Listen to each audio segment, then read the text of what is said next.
So, good morning, everyone. We are recording our second Zoom, which is based on the chapter, The Way It Works. And I'm just going to go over a couple little things before I start with your questions. um, Francisco asked a really good question yesterday. Actually, Francisco, why don't you ask it here live and I can talk about it? Okay. What I had asked about was the superconscious. Um, from the readings that I had done, that's the word that was being used, and so I asked. I know we talked about the conscious and the subconscious, and I was just asking about the superconscious. Right. So, what that brought up for me was there are so many different um, so many different words to describe the same thing. So, superconscious, conscious, is more of a psychological uh, terminology psychologists would use. And what, for me and for Ernest Holmes, what he talks about is the universal. It's the superconscious is the universal mind, the oversoul, as Emerson would call it, the oversoul. Ernest Holmes calls it the universal mind or objective mind. But it's that which is all of it, and then the individual mind, which is your use of that mind. Um, and it was funny, Francisco, I want to say thank you to you. When you sent me the email about your experience in the class, um, it really made me pause for a moment and think about people who are starting out the journey of science of mind and how we describe it. It can be so easy. I thought to myself, if I was sitting in a class where a teacher was teaching brain surgery, and the teacher just was teaching brain surgery from his perspective on where he is now, I would probably shoot myself. I'd be like, I have no idea what he's talking about.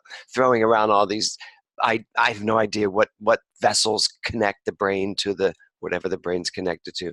So you made me really think about um, being very clear and slowing this down a little bit in terms of throwing around terminology that people don't know. And what I would like to suggest to everyone is any terminology that I throw around, I just like, it makes great sense to me. If it doesn't to you, please ask me. Please stop me and ask me. Although I'm going to pay better attention to that now. So this first one is the idea of mind. So the first chapter was the thing itself, and that's just about God.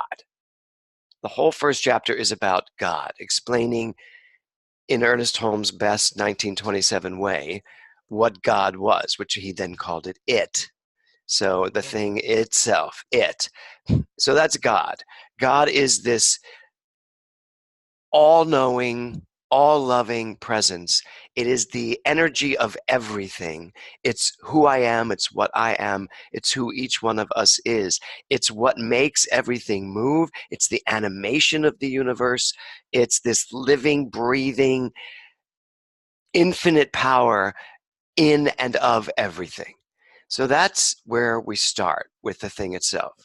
So if it's the thing itself, then the way it works, as we talked about last Saturday or whatever Saturday that was, um, how does it work? So if that's what God is, how does it work? If this is what a computer is, I could stand and explain to you what a computer was. But unless I actually put you on the computer and had you start using it, um, you wouldn't really know what it was other than just as an idea. So I think one of our problems or one of our issues is that we have spent a very long time um, understanding God as an idea. And now we're asking ourselves to understand God as the truth of our being, to actually live God, to be God. So the second chapter, the way it works, is just our way of understanding how does this all-encompassing, infinite, amazing, creative power work? Well, the answer is it works through us. That's the only answer.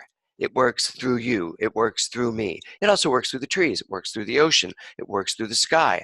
I don't know about, but I don't think any of us are involved in keeping the planets revolving around one another. I don't think any of us are involved in making the sun come up in the morning or the moon come out at night. That's my first Broadway reference. The sun in the morning and the moon at night.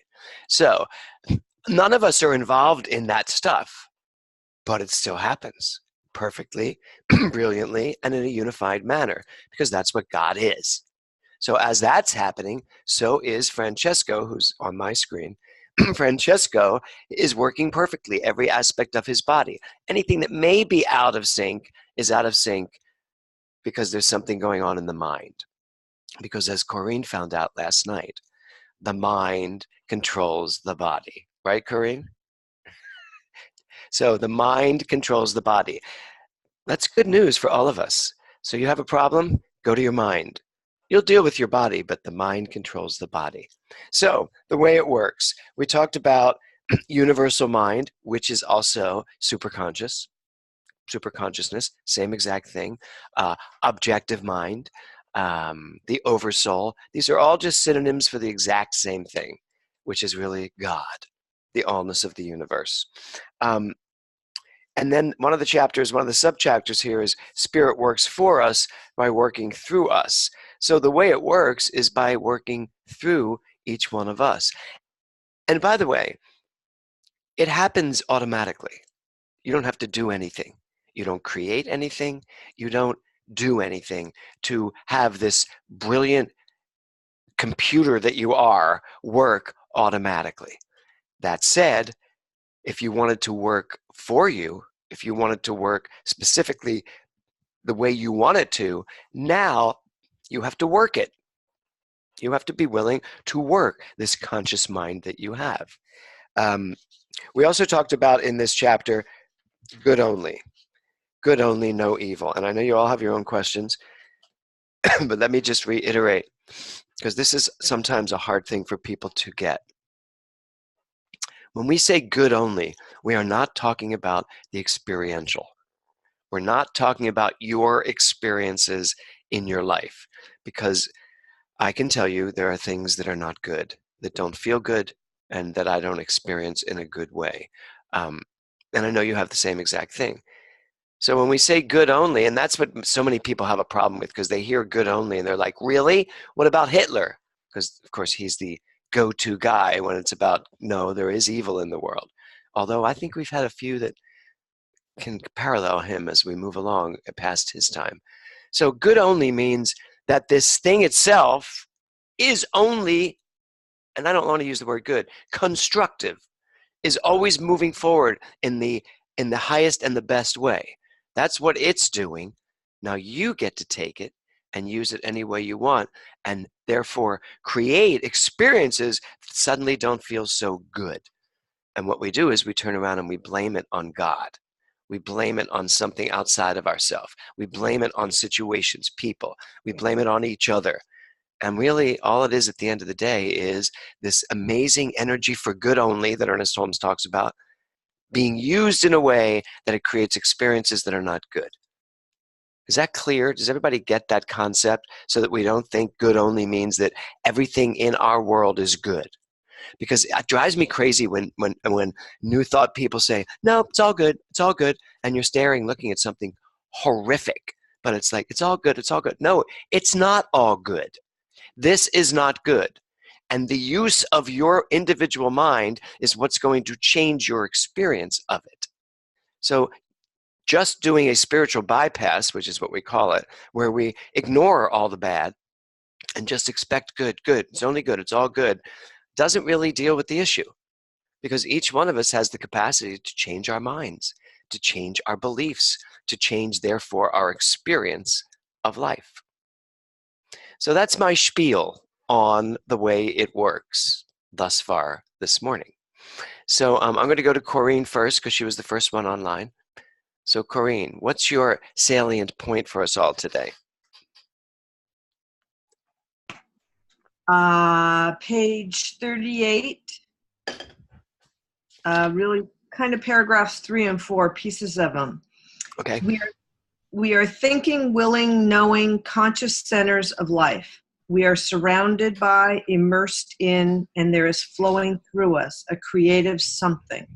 Call it what you will. The sum total of all our thought, will, purpose, and belief creates a tendency in this law that causes it to react to us according to the sum total of that belief. And then the next one, it just says, ignorance of the law excuses no one from its effects. And for me, that's, which I've said to people, which they don't appreciate, but whether you believe you can or you believe you can't, you're absolutely correct. And you get to decide what you want to manifest in your life. Well, that's one of my favorite quotes in the whole book. I love the quote, ignorance of the law excuses no one from its effects. Do you know why? What does that mean, do you think? Just because you don't know how to use it doesn't mean it isn't working anyway. Exactly. So that's why when Ernest Holmes says trained thought is far more powerful than untrained thought, because your thoughts are going to be acted upon no matter what. But if you train yourself to think the thoughts that create the experiences you want, and what I really mean is if you train yourself to know what you believe, why you believe it, and how that belief is acting out in your life, then you can turn around and say, that belief doesn't work. I'm done. So let's go to the top of that. Because there was something, the sum total of all our thought, will, purpose, and belief creates a tendency in this law. We talk a lot in Science of Mind about the tendency of mind.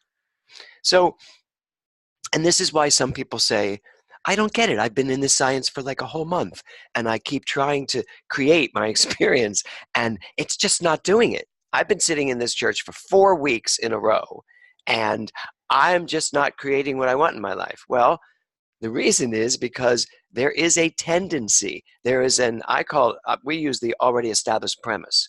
There's a premise that you have that is basically the same thing he's talking about here, the tendency of your mind to think a specific way. You think of a specific way because in the so Corrine, in the 50 plus years that Corrine's been on this planet, she has accumulated all of these beliefs, all of these ideas. She has accumulated all of these reactions, all of these little pods of information about her life and about life in general. So she knows what she thinks about life in general. She knows what she thinks about her life. And so that creates the tendency from which she maneuvers through life. Something happens, she's thinking about this thing that happened based on the tendency of her mind. I think we all can get it. We all get that if there's a very optimistic, cheerful person, they're going to look at something differently than a pessimist. The optimist is going to see it one way, the pessimist is going to see it another way. The optimist will see the cup half full, the pessimist will see the cup half empty. They're just two tendencies coming at the exact same thing. So when he says that the sum total of all of our thought, will, purpose, and belief creates a tendency in this law that causes it to react to us according to the sum total of that belief. So, we say that our beliefs are creating our experience, and it's true, but it's not just a specific belief creates this specific experience. It's the tendency of your mind as it takes all of the beliefs and creates a premise of life, the way you live your life. And it does every now and then show up in a little pocket. Like, I believe in, I always talk about Tony Robbins. Tony Robbins was that actor. Tony Robbins. Knowing Tony Robbins from a number of years ago, Tony was like really screwed up when it came to women. He just couldn't figure out how to maneuver these relationships he was in. Thus, I don't know how many marriages he's had, but he's had a lot of marriages. And since I was friends with the fourth wife, and the children, getting an insight into his life in terms of relationship was not a pretty picture. But boy, was he clear about money? Yeah. Pretty clear about money. Was he clear about success? Yep, very clear about success. So his tendency to think in terms of relationship caused, and I don't know how it is anymore, but at the time caused him a lot of trouble. His tendency to think in terms of money, he was pretty good at that. His tendency to think in terms of success, he was really good at that. So last night in Prac 1 class, our whole class was about self-awareness. And the question is, how aware are you of the tendencies that are in your mind? How aware are you of the way you approach certain things in your life? Do you ever get into the middle of an argument with your spouse or your whatever person you're with, husband, lover, spouse, whatever? Have you ever gotten into an argument and then actually had the self-awareness to stop arguing, stop fighting, and take a look at what's going on so that you actually realize what's happening and why, and back it up to yourself, not the other person, which is what we normally do. It's like, damn that person, this is what they're doing to me. But back it up to you and say, why am I coming at this way? Especially if it's someone I say I love. Why am I coming at it this way? Well, that's your tendency. You have a tendency to come at things this way. And if you don't believe me, ask that person who you're arguing with. They'll tell you what you tend to do. If I had $1 for every time my husband has said to me, oh, that's just an old reel that you're just saying again and again and again. I'm like, really? Because it feels like brand new. But it's not. Because it's my tendency, not perhaps his. And I can still find fault in him if I want to. But my new tendency is to try to really get quiet and see what's really going on and not just move from my tendency. So great quote, Corinne, and that whole idea of tendency and, how our AEPs work. It feels like it takes a lot of work, but just the awareness of it, just your willingness to be aware of it, literally starts the trajectory of that whole thing becoming so easy to maneuver through. So, okay, great. I think the second person on was Georgette. Georgette, you are up.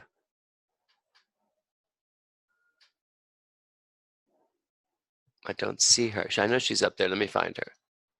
There you are, Georgette. Can you hear me? Yep. Okay, hi.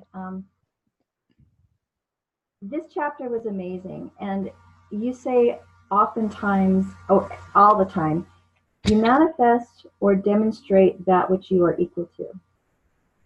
And this chapter seems to go into great depth on the how and the why of where you put your mind, which becomes a demonstration of your thoughts. Mm-hmm. Page 35, man's intelligence is the universal mind functioning at the level of man's concept of it. Page 37, it can become power only when we recognize it as power.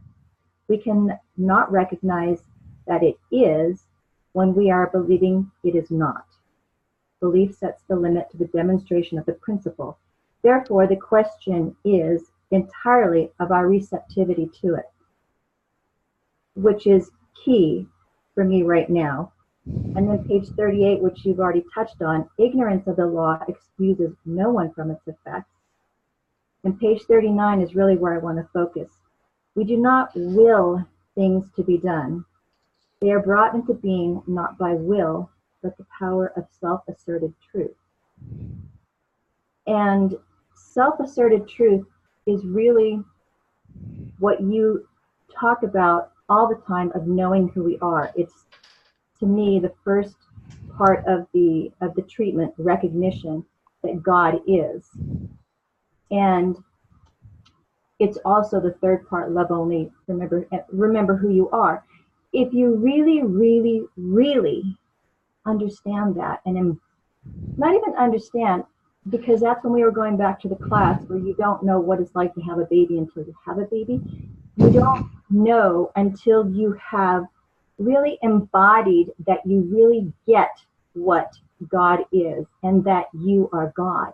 So we can read it, we can talk about it, we can say it, but until you've had that shift or that you really get it, you don't realize the magnitude and the power of what you have. It's just words until then. And I have to tell you about an experience that I had in your BODS class. Your assignment was to slow down and connect with people, look into their eyes and connect. And that's very challenging to do. We had just done the Exquisite Risk, where Mark Nepo was talking about authenticity, slowing down your pace to the rhythm of the universe. So there was this experience that I had. It was actually a shift where I just slowed things down and connected with people. And all of a sudden, it was like transferring into a different world. Colors became bright. Things just happened. Everything fell into a sync, and it was like you just shifted into this different reality. And every minute was like impregnated with time. There was just so much time, and things they just happened. And it was this world of, oh my God, this is amazing, and it was exciting and exhilarating, and it was like, okay, this is being present, and you can try and be present. You can say, I've got to be present. I've got to be present, but you can't be present. You can't will it happen. You have to do the things that it takes to become. So when you are saying that God is, and I get it, you have to do the things that it takes to get that, which goes down to receptivity, which goes to beliefs, which goes to this whole cycle of things that you can get caught up in. But there's a point where it becomes you, and you really get it. Well, you brought up something really important here. I don't mean to cut you off, Georgette. No problem. Okay. I probably can't find the quote. Mark Nepo found it for me because he told me what page it was on. But in the Exquisite Risk, when you're talking about this, so the thing you brought up in our chapter is will. You cannot will things to happen. It's one of the biggest mistakes people make in thinking that they can make things happen in their life. One of the things we studied last night in Prac 1 is the idea that we create nothing. We make nothing. We don't make anything happen. We don't create anything. What we do is we get into alignment with it. And in coming into alignment with it, all of a sudden, there it is. So you just described that from the BODS class exercise. And Mark Nepo puts it brilliantly, which I have to laugh because I thought it was my own design, and he pointed out that here's his quote. He didn't do that to tell me it wasn't my idea, but I was explaining to him that my idea of my whole ministry is learn how to express, learn how to be, and you won't be trying to achieve. You won't be trying to make things happen. They automatically happen. Achievement comes with self-expression. When I express myself honestly, achievement comes, success comes. Same thing there. When I express my authentic self, and it's about me being present and paying attention, I'm not willing other people to show up differently. I'm not willing my life or forcing my life or trying to make my life be different than it is. I'm just going back to source, me, and allowing myself to just express my true authentic self. And in so doing, the world changes. Everything changes. People change. The way they relate to me change. My career changes. What I'm doing changes. I might even quit what I'm doing because I suddenly realize that's not me. But it's not that my job doesn't work and I'm going to change it and get a better job. It's let me step back and express my true authentic nature, find out what that is, and then things just magically pop up. It's not magically at all. So he's very right in that chapter. I'm glad you brought that one up. We do not will things to happen. The more we get in touch with who we are, and you're right, remember who you are. If you remember who you are, then who you are will drive your life forward and give you the things that bring joy to your life, which according to Thomas Troward is our only purpose in life, to be happy. That's it. Thanks, Georgette. That's great. Okay, Francisco. Yes, the part that I wanted to speak about was on page 36, paragraph 3, where it mentions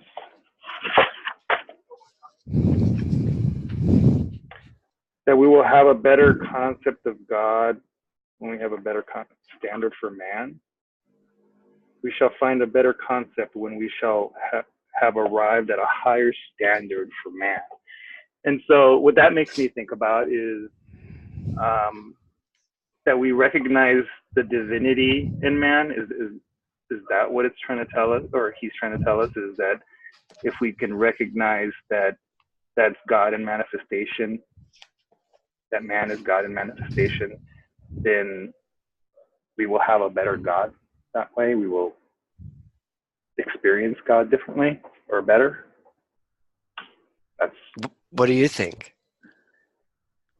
Well, that's what I'm thinking, only because I hear about recognizing the divinity of man or salute the divinity.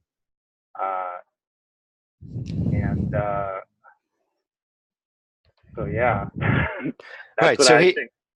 so he's saying here that we are God. He's saying we now know that this is what we are.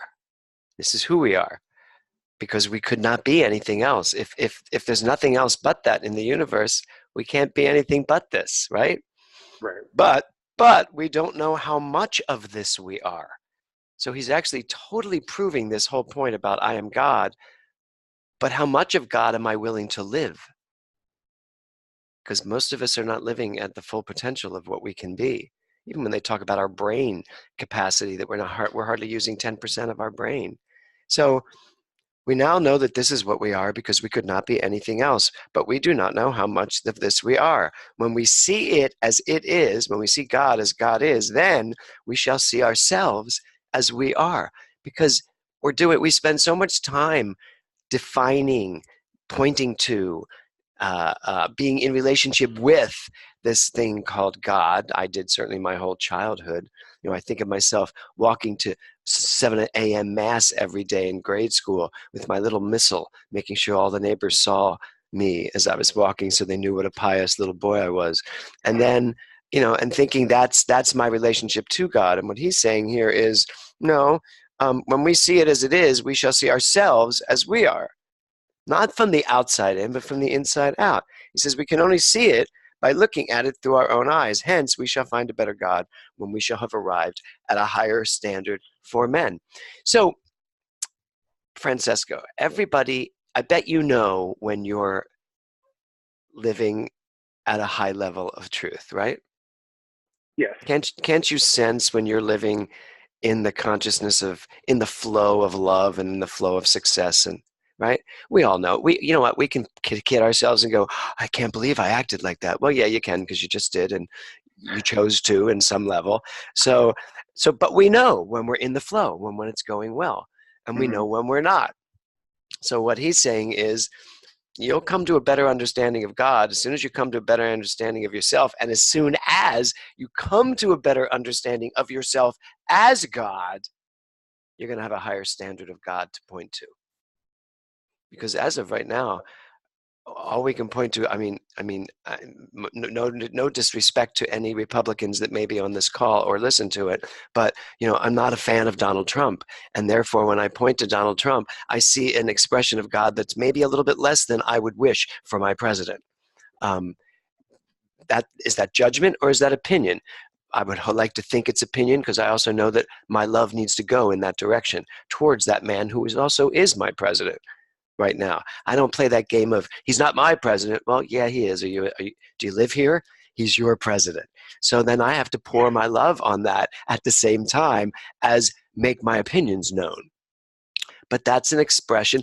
And if you really look at the way the world's going right now, we can kind of see what the world thinks of God right now, because there's so many warring factions in his name.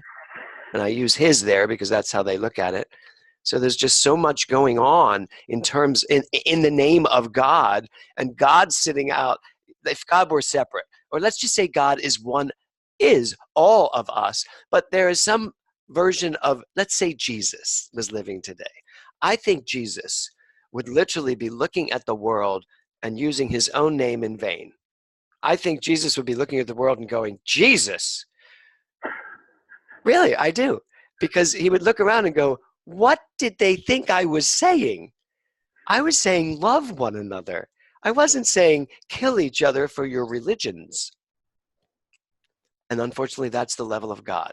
However, I feel like I've just talked all around your question. But however, even though that may be the tendency, back to Corinne, the tendency of how the entire universe is functioning right now, no one has to live at the race consciousness level. No one has to live at the tendency of the conglomerate of mankind. Jesus didn't, Buddha didn't, Gandhi didn't, Mother Teresa didn't, and neither do you have to. So that's what he's saying here. You will find a better standard of God the minute you find a better standard of yourself. Great. And I love that. That's great. Okay, Deanne, D.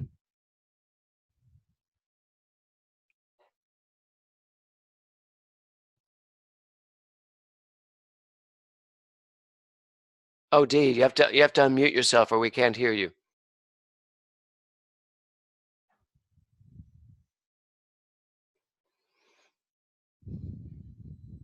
Or I wonder if I can do it. Hold on, maybe I can do it. Oh, yeah, I can do it. Go ahead. Yay. Okay. I have two little passages, one that kind of pointed to the other, and there's a lot being said today that's really hitting home for me. One is on bottom page 36. In that inner sanctuary of our own nature, hidden perhaps from objective gaze, nestles the seed perfection. I've searched for my inner sanctuary for a long time and finally feel that I can sense that now. And what the word seed or perfection means to me is that it's the ultimate. So that kind of freed me up incredibly in terms of what I could encompass as the God within me, that nothing was impossible. And what's happening right now is that I'm bumping into limitations within my belief system of metaphysics, of science of mind. So at the bottom of page 37, therefore our belief sets the limit of our demonstration of a principle which of itself is without limit. It is ready to fill everything because it is infinite. So it is not a question of its willingness, which you guys talked about, nor its ability. It is entirely a question of its own receptivity. Actually, Dean, let me just fix that one sentence there. It is entirely a question of our own receptivity, not its.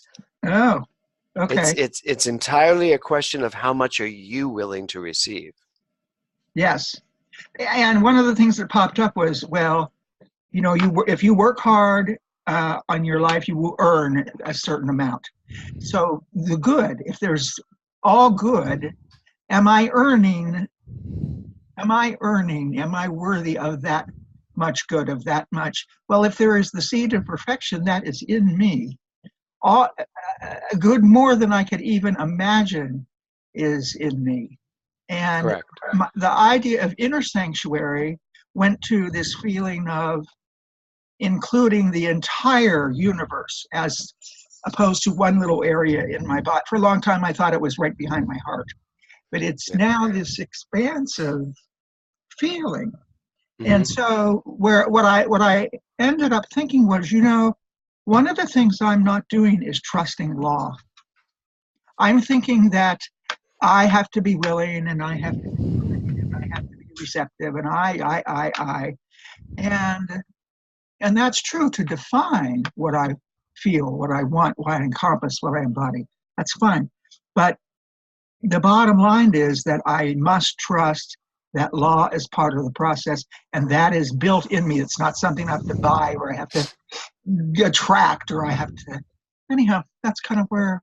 No, that's great. That's one of my favorite quotes too. Okay, hold on. I'm gonna block you back up. There we go. So our beliefs sets the limit to our demonstration of a principle which of itself is without limit. So if you have an unlimited supply, let's just look at money. Let's say you have like $100 billion in the bank that is yours to spend. Or let's just say, because that still has a finite number, 100 billion. I'm sure none of us would turn our nose up to that. But let's just say you have infinite resources. It will never end. No matter how much you spend, you will never run out of money. Let's just say that's the truth. Unfortunately, that is the truth. We just don't know it. But let's say that you actually know it because you see it in your bank account. There it is. So that's a principle that's without limit. However, the way you deal with that is individual to you. I mean, I was working with someone just recently who came in for counseling for financial issues. And it was about halfway through when I actually thought to myself, I'm not really getting how much of a financial problem there is here. So I asked the question. I said, how much, if you were to liquidate everything right now, how much would you have? And part of me was expecting to hear, well, not a lot, maybe, $10,000 in the bank or something. And so when the answer came back over $3 million, I had to say to this person, I'm just curious, knowing that you have that, and knowing what you need to live, having gone over all of that, because I'm very specific with people when it comes to money, I said, you could live the rest of your life very comfortably, on what you're doing there, with what you have right now, and you live as though you are a pauper. You live as though you can't even afford to go on a vacation because you don't want to tap into your savings. And I was like, so why is that? And that's very much what this is saying here. We have an infinite supply at our fingertips, yet we believe, our beliefs set the limit. I believe I am not God, that the universe is not is not filled with opportunities, is not flush with prosperity for me, because each one of us, back to what Corrine said, has a tendency in mind to think that this is actually the truth when it's not the truth. The truth is, each one of us has the capacity to be as rich and successful and happy and healthy as we ever could possibly be. But we have some limitations, and it's all in our minds. So that's why I love that so much. Our belief sets the limit to our demonstration of a principle which itself is without limit. So it is not a question of willingness. It's not a question of you trying to make it happen, nor of its ability. Everything is set up for you brilliantly. It will always do what is yours to have. But it's entirely a question of your own receptivity. And the question about that is, and here's a question for you to just think about for a moment. How receptive are you to the things you say you want? And I didn't ask you how willing are you to work hard to get what you want. I just said, how receptive are you to it? Because it was very interesting. When I was working with this person, I said, how good are you at receiving gifts? If someone says to you, they want to take you out to dinner, are you good with that? Someone wants to pick up the bill, are you good with that? And what we came to understand was, no, this person was not good at that. They don't feel comfortable when people pay for things. They don't feel comfortable letting people do anything for them. Why is that? It's because there's something broken in this beautiful understanding of giving and receiving that is circuitous. I'm good at giving, but I can't, I always have to be even. If you're going to buy me dinner, I have to buy you dinner, because I can't live in a world where I think that I owe you something. Those are the kinds of tendencies we have that we have to check in on. I can tell you, and I'm sure Doug and Corrine and people on this line that know me better would say, if someone said to me, can I pick up dinner? I'd be like, great, thanks. Because I also pick up dinner a lot, and I also give a lot, but I understand that's the way life works. I'm happy to give, but I'm happy to receive equally. And I don't feel like I'd rather give than receive. I don't feel that way. So that's the whole point here about understanding your beliefs will set the limit to whatever it is you want to experience. Thank you for that, Dee. Okay, Mindy, you're up. And I'm unmuting you myself. Okay, great. Good morning. Good morning. Gosh, this whole chapter is pretty much underlined because because it is how it works, and it's really, if this is, I feel like this is really the key. So a lot of the quotes that everyone has brought up are also underlined. So I was like, okay, looking for a different one. But I think it's at the bottom of page 30. Oops, gosh, hang on. Do you have to get that? No, but I just did. Okay. It is our ignorance of the truth we have misused the highest. No, in our ignorance of the truth, we have misused. What page is this, Mindy? I'm sorry, bottom of 36. Okay, got it. In our ignorance of the truth, we have misused the highest power we possess. And so great is this power, so complete is our freedom in it, so absolute the domain of law through it, that the misuse of this power has brought upon us the very conditions from which we suffer. Mm. And in some instances, I've been very aware of my thinking, my beliefs in, or a tendency toward guilt and shame. You know, growing up Catholic, I think it's like something that I've really struggled with.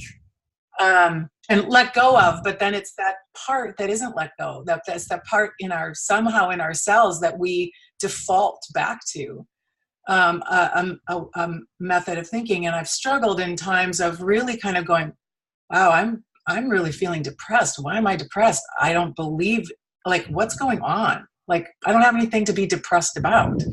And working myself through that. And it's almost like in those times I realized, oh, I've become unplugged.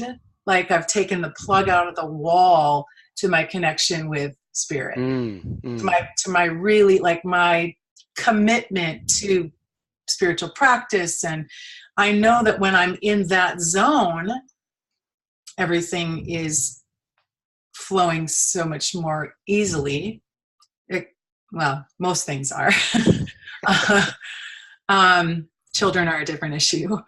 But it is in my response to them, that is where I have my own power.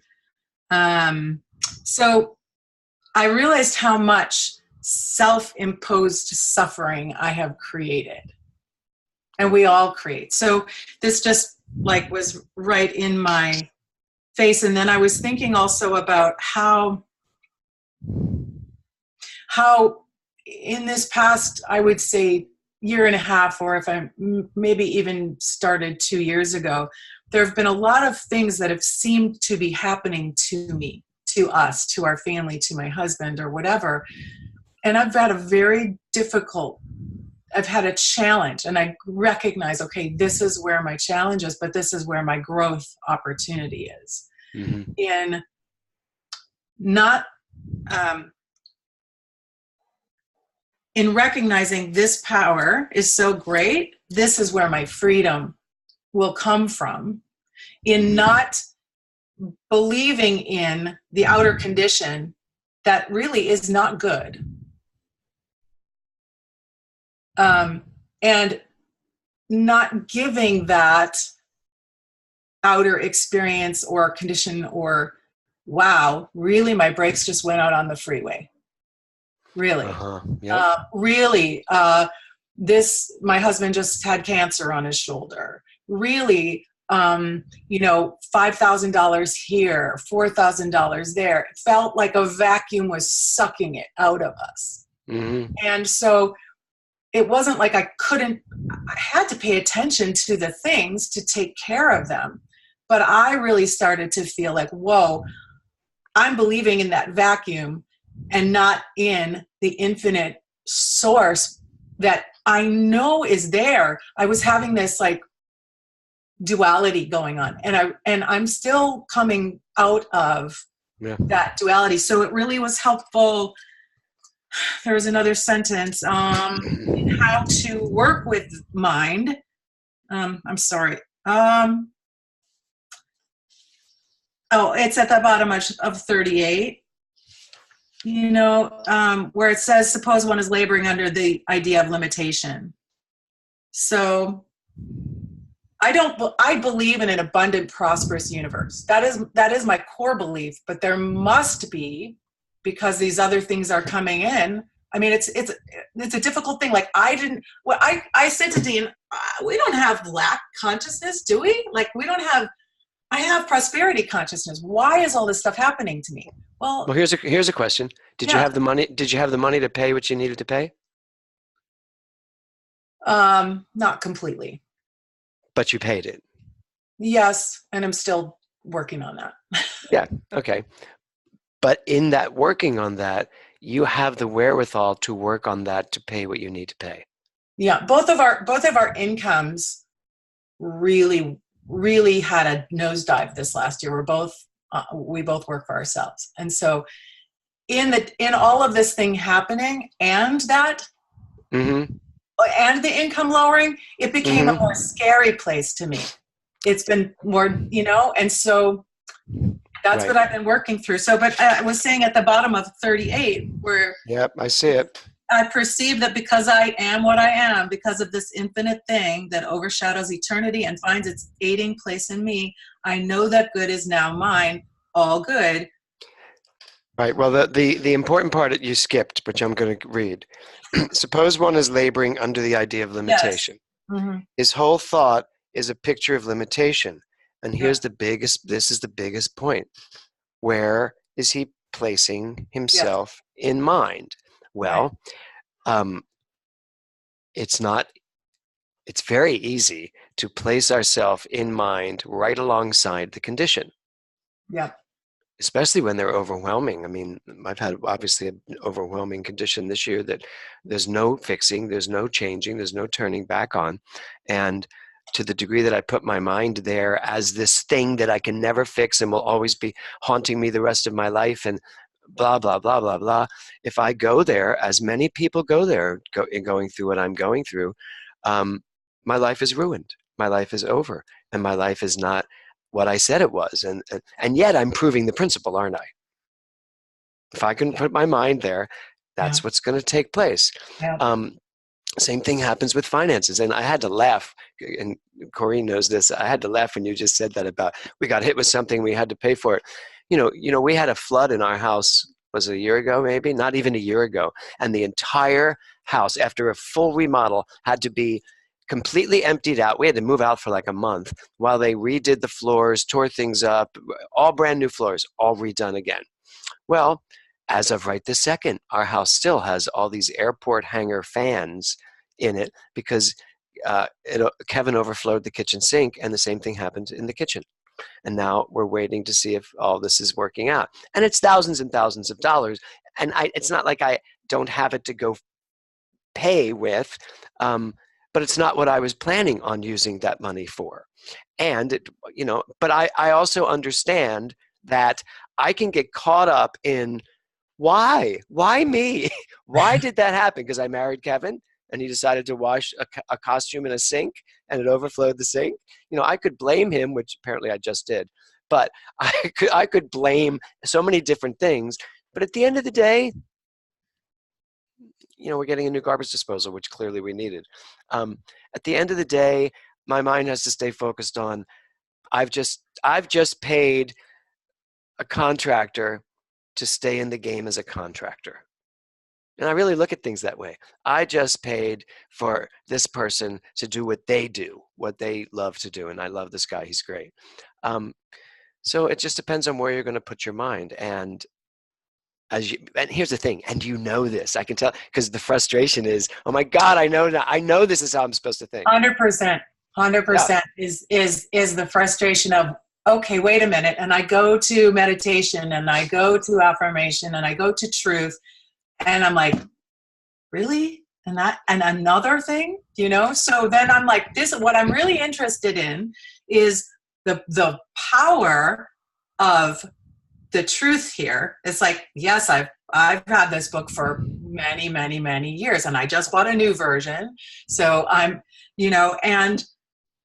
and here it is, simply stated. And what am I going to do with it right now? How am I going to, from this moment forward, be in alignment with the truth, live from the truth, see my, and go, okay, let's replace that one. Like, let's what can I actively do to be in the highest consciousness and alignment possible? That's what I'm interested in.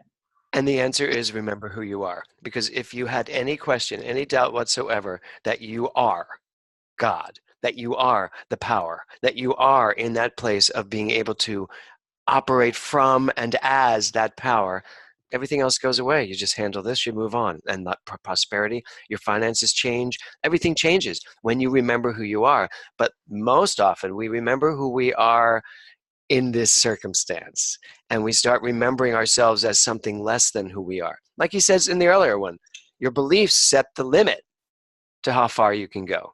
The power is there, and you are the power. So it's really more about just constantly remembering who you are. You're not your circumstances. You're not what brought that up. But the very thing that brought it up, made it happen, the very thing that attracted that experience into your being is the very thing that can attract something better. And I know it sounds like that's rote science of mind, and it is, except that when I really live it and believe it and know it, things change. They just change. Well, something you just said, though, there is like, if I look at all of that stuff that I deem as negative, I know there's something that we are as a family, as a couple, as a family, learning through it.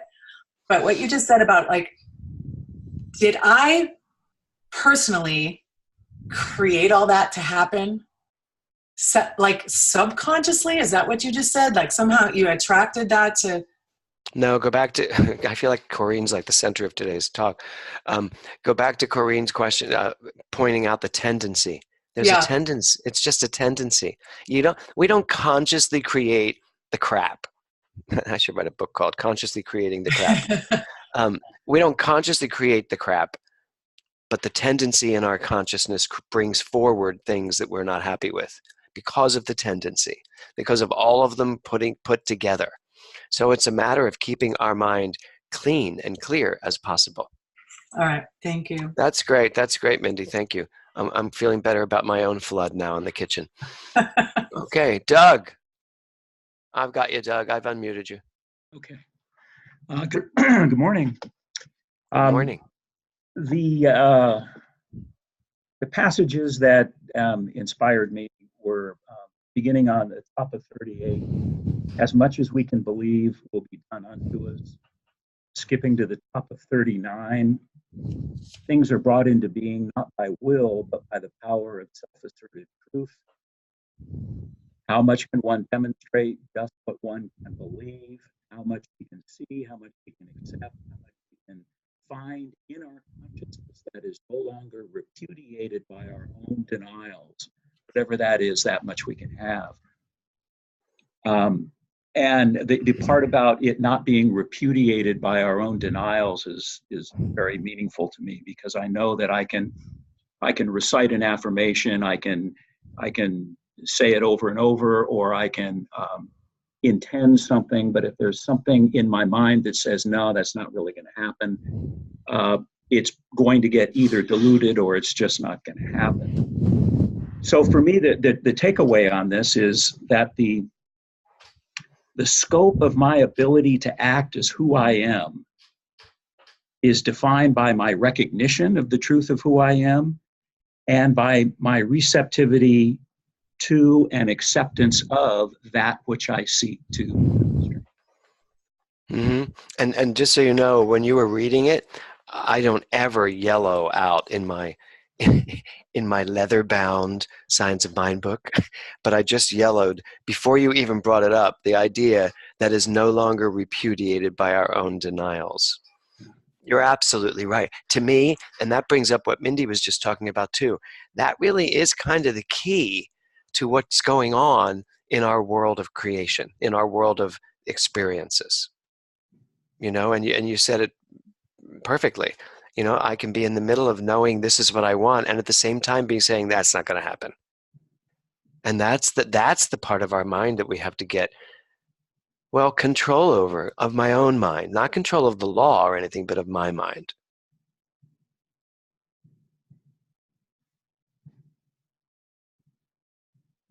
Thoughts? Well, yeah, I know that I need to work on remembering who I am, and I also need to pay attention to whether I'm truly receptive to and accepting that which I seek in my life. It gets into the notion of a mental equivalent, I believe. But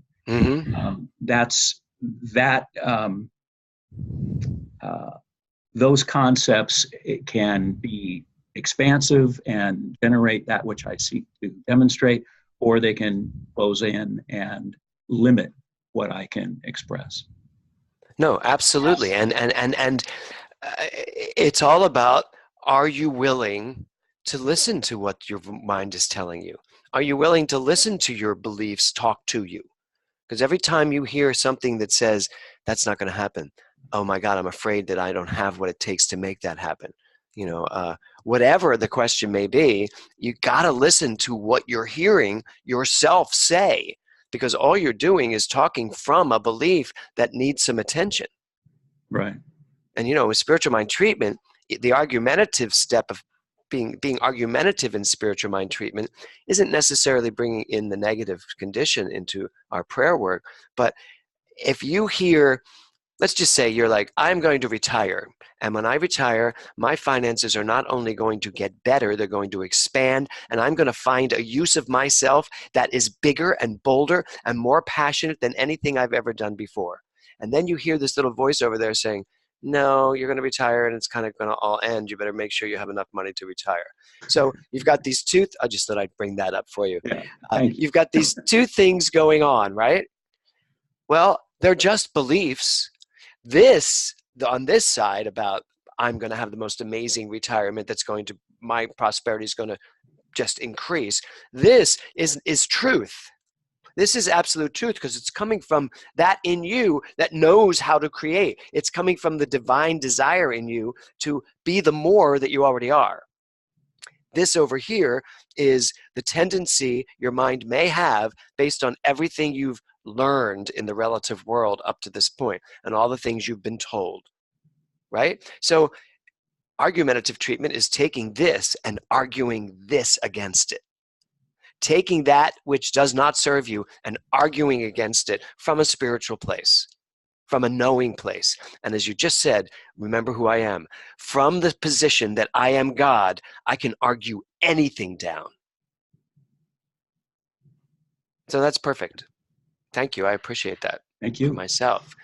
Okay, Linda, you're up.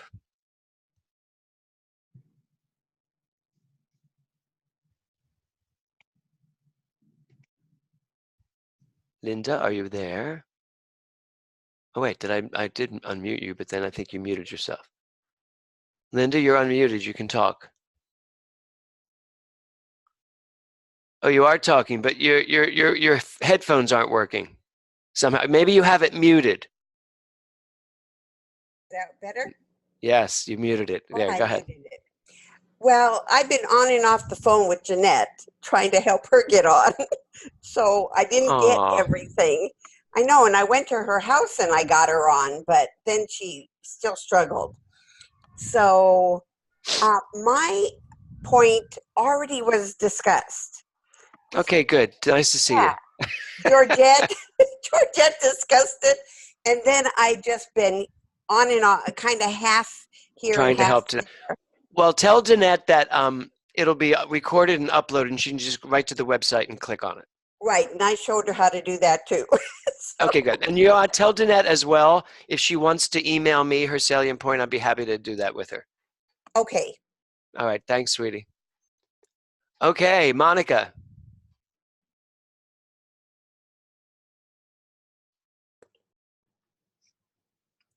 Can you hear me? Yep. Okay. Well, I had 3 points and they've all been answered, but what I want to bring into this is that, and I think it's on page 36, but I have the other book. Okay. It's under The Seed of Perfection is Hidden Within. Yes. In our ignorance of the truth, we have misused the highest power we possess, and so great is this power So complete is our freedom in it, so absolute the domain of law through it, that the misuse of this power has brought upon us the very conditions from which we suffer. And I know when I was a kid and in my 20s, I thought I was invincible. I really thought I was very optimistic. I really thought I could accomplish anything. And I did accomplish a lot in my 20s and 30s, even 40s. But this message from my parents that I'm too much, that I'm asking for too much, that slow it down, is this conflicting belief that pops up constantly when and this chapter really spoke to me. This really was the way it works. And it really, it made me realize how we are God. It made me realize how our thoughts and emotions are our beliefs, or vice versa. And these conflicting beliefs that I have, I've started to tell myself, it's too much, you're asking for too much, that can't happen. Yeah, well, as I'm getting older. So I don't know why. Well, there's another belief in there, which is that as we get older, we can expect less. That's a huge belief I hear all the time sitting in my counseling office. Well, I'm now 70, so how can I expect to have that kind of a career? I'm 70, how can I expect? My favorite one recently was someone said to me, they were in their 70s, they said, well, I'm in my 70s. How can I expect to have as good a sex life in my 70s as I did in my 30s? And I looked at this person and I said, well, I'm not going to buy that. I said, I'm about to be 65. I expect to have as good a sex life when I'm 90, and too bad for those who don't believe it. It's like, so it's just a belief. I mean, it's just a belief. Picasso had a great sex life till the time he died. Didn't he have a child in his 90s? Yeah, I think so. So these beliefs, what you're really talking about is the idea that, well, you're actually proving beliefs actually run the show. The belief behind what you think is the power that brings into demonstration what you want to have happen. So, if you think I did great, I heard you right at the top of when you shared. I was like, oh, I know where this is going. Because as soon as someone says, I did great in my 20s and my 30s, I know where that's going. Because I could give you the same story. Oh my God, I moved to New York in my 20s. I became a Broadway star right away. I had this amazing career all through my 30s and my 40s. And then I heard religious science spoken, and it totally got rid of everything in my life. And I just became a minister. I could go that route, but I don't, because I actually know what it's done for me. And if I want to go back and be on Broadway, if I want to go back and have that New York career that I had, I can have it. I know I can have it. A casting director just said to me, and if you want to come back to New York, I will get you work. You will work all the time. And I was like, oh, that's great. No, I'm not. So it's your belief. And we really do have to divorce our relatives. And I mean the relative world, but I also mean our relatives, those that live by a certain criteria of belief that they want to lovingly get you to understand. That maybe you need to be a little less expectant. Maybe you need to act your age. Maybe you need to know that at this age you don't get to have this. I don't want to hear from those people. I don't. And when I hear it coming, I divert it to another subject. Or sometimes now, just for fun, I'll let them say it so that I can then argue it in a loving way. So thank you, Monica. That's great. Okay. Thank you. Already established premise. So somebody have a question about already established premise? You mentioned AEP. You mentioned AEP before, and I just didn't know what it meant. Thank you, Mindy. Yeah, AEP is your already established premise, which is another way of saying the tendency of your mind, or another way of saying the way you view life. Yeah. Okay, that is it. No, I have one more. Bernadine, I don't think I can unmute you, Bernadine, because you're not, oh, there you are. Bernadine, are you there? I am. Can you hear me? Yes. You have time, or should I email you? No, go ahead. I'm good, just for another minute or so. Okay, so my question is, it's on page 39 where it says just what one can believe. That one that we underlined in class, how much one can demonstrate, just how much one can believe. Mm-hmm. So my question is more like about when you were in class with us and you talked about that you have to replace your old beliefs that they're not our beliefs, they were planted by somebody else, right? With another one. So Mm-hmm. my question is, what if you don't have another belief that you really validly want to plant, but you know you don't want the ones that are in there? Like, can you like uproot those and just have like fresh soil and, you know, kind of decide what it is that you really want to plant there that is your own valid idea and not somebody else's? What a great final question. That's great. So, what I've come to understand is that you don't need to uproot your beliefs. You don't have to get rid of them. You don't need to obliterate them and fight against them. In fact, don't. They're there, and you're saying they were put there by someone else. But the truth is, if let's just say my father had a lot of beliefs that are not mine anymore. So let's just say my dad had these beliefs, and I, of course, inherently, or I just take them because that's what I'm used to for the first 16, 17 years of my life. Although not really the case, but let's just say there's a belief that you keep, you hold on to. It eventually becomes yours because the minute you decide to accept it as your own, it's yours. It's no longer someone else's. So there are no beliefs in you that are someone else's at this point. There are only beliefs in you that you've accepted. Even if you hate them, you may hate the idea that the world is a place not filled with opportunity, but filled with pitfalls. You know, you may believe that, and you may hate that you believe that, but you do believe it, and you do own it. It's yours. It's not your parents'. So there's no belief in you left over from someone else at this point in your life. That's number one. Knowing that, let's just say the belief is in lack, that there really isn't enough in the universe for everyone, and certainly not for me. Let's just say you have that belief. So you're saying, how do I create the belief that I want? How do I move to the belief that I want? Well, I was just going to say it's simple, but it is. It's kind of simple. It comes from knowing who you are, because when you know your God and you understand what God is, how can you possibly believe in lack? How can you possibly believe there's no opportunity for you? How can you possibly believe? Well, you can't.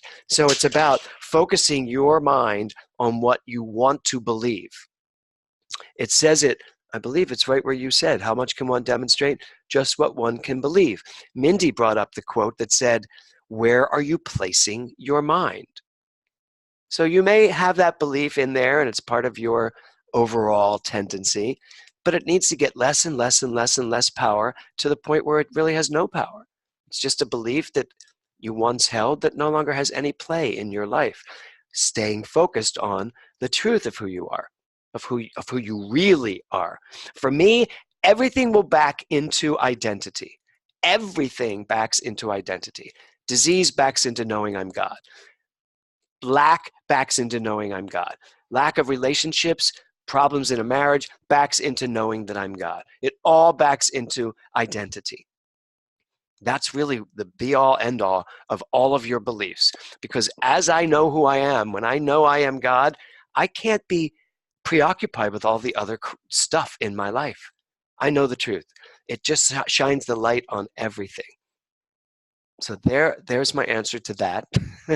And it makes great sense. And I love that I said something today I've never said, which is that no belief, there is not a belief in you that you don't own. I'm sure I've said it at some point, but it just feels so crystal clear now. You may say someone else gave you that belief, but if you own it, it's yours now. So, absolutely. All right, everyone. What a great, great, great day. Thank you all for being a part of this. You'll have this online if you want to go back and watch yourself or hear something else. So let me close this with a treatment. So let's all take a deep breath and know that in this moment, in this beautiful, breathtaking moment of the now, of the I am, What I know is that there is only God, there is only infinite supply, infinite joy, infinite success, infinite happiness. And that's who and what I am. I know that for myself and for each person on this call this morning and every person that watches this at any time, that there is only truth, love, peace, power, beauty, joy, light, wisdom. All of the attributes that we call God are exactly the attributes that I know myself to be. And I am so grateful for all that has come forward, for every question, for every piece of Ernest Holmes that was read, for every idea that has been discussed, knowing that there is always more to know, more to be, more to experience, and more to express. And from that more, I know that life is amazing. And I know that this day continues to unfold for each one of us with precision, with grace, with passion, and with feeling. And with that, I just release my word as law, get out of the way, and just let it be so. As together we all say, and so it is. So have a great day, everybody, and I'll see you on Saturday morning. Namaste.